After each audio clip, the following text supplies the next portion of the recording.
बच्चों, कल हमने बात किया था 12वीं भौतिक विज्ञान की तीसरा चैप्टर वैद्युत विभव के बारे में। तो इसमें हमने पढ़ा कि वैद्युत विभव क्या होता है, वैद्युत विभवांतर क्या होता है, किसी बिंदु आवेश के कारण कुछ दूरी पर वैद्युत विभव कितना होगा, उसका मात्रक, बीमी सूत्र, कौन सी राशि है, ये सब हमने पढ़ा। अब हम पढ़ने जा रहे हैं कि वैद्युत द्विध्रुव के कारण वैद्युत विभव कैसे ज्ञात करेंगे। तो सबसे पहले हम ये जानते हैं कि वैद्युत द्विध्रुव होता क्या है। तो वैद्युत द्विध्रुव क्या है? दो समान परिमाण परंतु विपरीत प्रकृति के आवेश। समान परिमाण, दोनों ही q कूलाम का आवेश है, परंतु एक धनात्मक है और एक ऋणात्मक है। ये दोनों आवेश एक दूसरे से कुछ दूरी पर स्थित होते हैं। इस दूरी को हम 2l मानते हैं। तो यह जो निकाय बनेगा इसको हम बोलते हैं वैद्युत द्विध्रुव। तो अब इस हेडिंग में हमें पढ़ना है कि किसी वैद्युत द्विध्रुव के कारण वैद्युत विभव हम कैसे ज्ञात करेंगे। तो जिस तरह से वैद्युत द्विध्रुव के कारण वैद्युत क्षेत्र की तीव्रता हमने ज्ञात किया था दो स्थितियों में। पहली स्थिति थी अक्षीय स्थिति में और दूसरी थी निरक्षीय स्थिति में। तो उसी तरीके से हम यहाँ भी ज्ञात करेंगे। तो पहला होगा अक्षीय स्थिति में, अक्षीय स्थिति में वैद्युत विभव, और दूसरा ज्ञात करेंगे निरक्षीय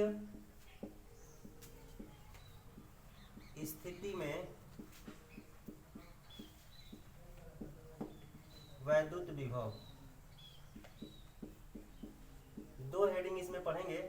तो सबसे पहले हम चालू करते हैं पहला अक्षीय स्थिति में, इसे कहते हैं अनुदैर्ध्य स्थिति। तो अक्षीय या अनुदैर्ध्य स्थिति में, अनुदैर्ध्य स्थिति में वैद्युत विभव।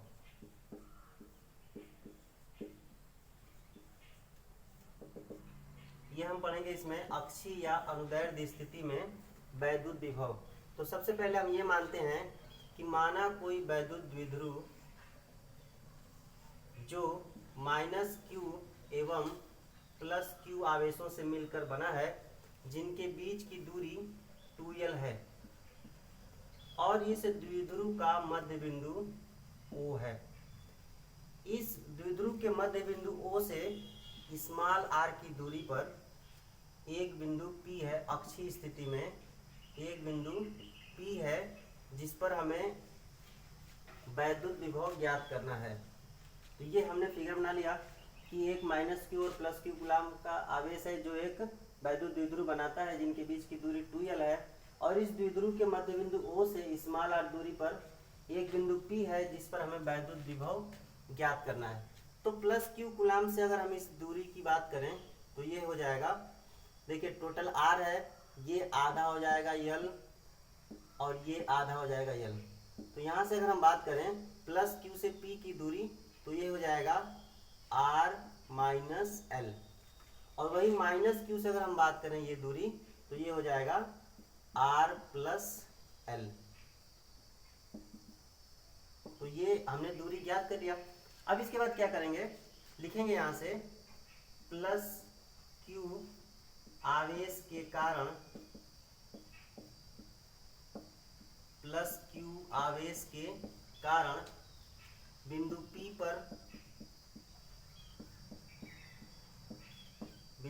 पर वैद्युत विभव, वैद्युत विभव। अच्छा, इसको मानते हैं -q वाला जो आवेश है वो बिंदु A पर रखा है, और +q वाला आवेश है जो बिंदु B पर रखा है। तो वैद्युत विभव की अगर हम बात करें, इसको लिखेंगे अगर VB, तो ये हो जाएगा 1/4 पाई एप्सिलॉन नॉट +q अपॉन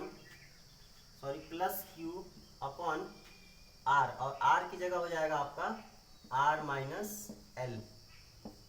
ये हो जाएगा, या इसी को लिख सकते हैं VB = प्लस में 1/4 पाई epsilon not q by r - l। ये हो जाएगा समीकरण नंबर 1। अब दोबारा लिखेंगे -q आवेश के कारण, -q आवेश के कारण बिंदु P पर वैद्युत विभव इसको अगर हम VA से मानते हैं तो VA बराबर लिख सकते हैं 1/4πε0 -q बाई r की जगह क्या हो जाएगा यहाँ पे -q से दूरी है कितनी r प्लस यल, तो ये लिख देंगे r प्लस यल, या इसी को लिख सकते हैं दोबारा VA is equal to -1/4πε0 into q by r plus L. इसको मान लेंगे समीकरण नंबर 2। अब यहाँ से जब दोनों आवेशों के कारण विभव ज्ञात हो गया तो लिखेंगे अतः बिंदु P पर परिणामी विभव, बिंदु P पर परिणामी वैद्युत विभव, तो उसके लिए क्या लिखेंगे, अगर ये V है तो V बराबर हो जाएगा VA प्लस VB। हमने बताया था कि किसी निकाय के कारण अगर विभव ज्ञात करना है तो उस बिंदु पर सभी आवेशों के कारण विभव ज्ञात करके उसका बीजगणितीय योग या चिन्ह सहित योग कर देंगे। तो यहाँ से VA और VB का मान यहाँ रखेंगे तो V बराबर मिल जाएगा आपका 1/4πε0, ये चिन्ह ऋण है, Q by R plus L, और यहाँ से हो जाएगा प्लस VB का वैल्यू है 1/4πε0 into Q by R minus L। यहाँ से अगर इसको लिखें तो या V बराबर हो जाएगा, देखिए Q/4πε0 अगर कॉमन लेते हैं, Q/4πε0 कॉमन ले लेंगे तो क्या मिलेगा -1/R प्लस L और प्लस 1/R माइनस L। अब इन दोनों का एलसीएम लेकर हल करेंगे तो V बराबर मिलेगा Q/4πε0 ब्रैकेट में ये हो जाएगा, देखिए माइनस में R माइनस L और प्लस R प्लस L, और नीचे हो जाएगा A प्लस B और A माइनस B, लिख लेते हैं R प्लस यल और R माइनस यल। यहाँ से देखते हैं तो दोबारा लिखेंगे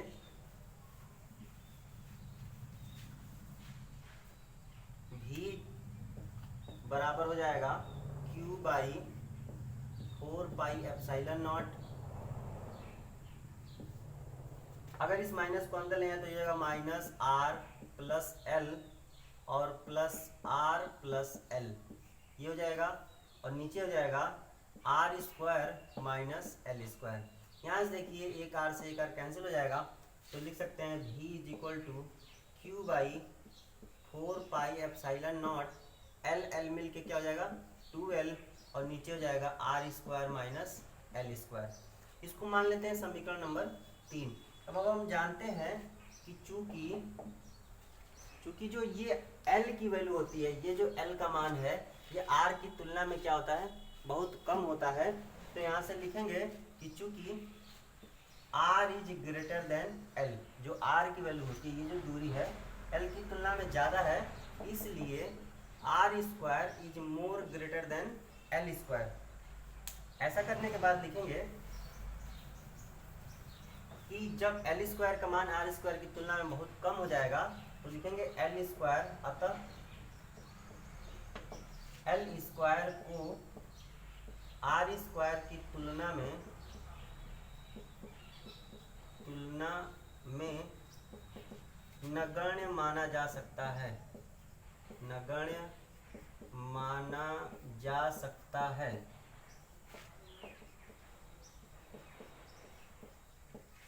तब क्या करेंगे तो V बराबर हो जाएगा, अतः V बराबर लिख सकते हैं आप Q2L/4πε0 इंटू R²।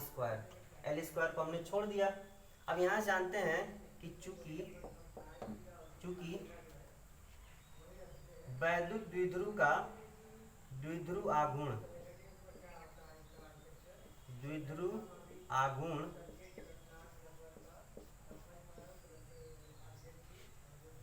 P बराबर होता है 2QL। तो यहाँ से लिखेंगे, अगर यहाँ से 2QL हटाएंगे तो उसकी जगह P लिख देंगे।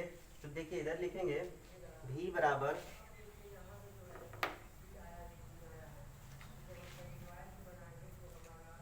बराबर हो जाएगा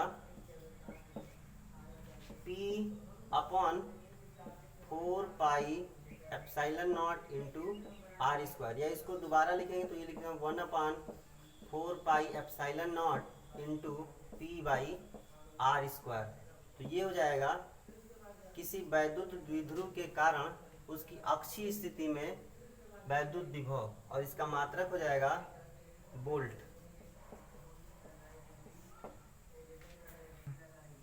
अब दूसरा पढ़ेंगे, निरक्षीय या अनुप्रस्थ स्थिति में वैद्युत विभव। किसी वैद्युत द्विध्रुव की निरक्षीय या अनुप्रस्थ स्थिति में अगर वैद्युत विभव की बात करें तो हम कैसे ज्ञात करेंगे। देखिए, तो माना कोई वैद्युत द्विध्रुव -Q तथा +Q आवेशों से मिलकर बना है, जिनके बीच की दूरी 2L है। इस वैद्युत द्विध्रुव के मध्य बिंदु O से स्मॉल r दूरी पर लंब अर्धक रेखा में निरक्षीय स्थिति में एक बिंदु P है, जिस पर हमें वैद्युत विभव की गणना करनी है। तो इसके लिए क्या करेंगे, सबसे पहले आवेशों से दूरी ज्ञात करेंगे। तो इस आवेश से दूरी अगर निकालेंगे तो